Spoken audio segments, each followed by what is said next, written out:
Pasukan Rusia menggunakan drone menyikat kendaraan dan senjata artileri Ukraina yang disamarkan. Rekaman detik-detik serangan diunggah di Telegram pada Rabu, 8 Januari 2025. Dalam keterangan unggahan disebutkan, tentara Rusia sedang mengerjakan artileri dan tank angkatan bersenjata Ukraina.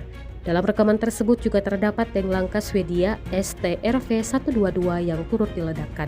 Beruntung, tak ada korban jiwa yang dilaporkan dalam serangan ini. Rekamannya kini telah menuai berbagai komentar dari warganet.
Download Tribun X sekarang, menghadirkan lokal menjadi Indonesia.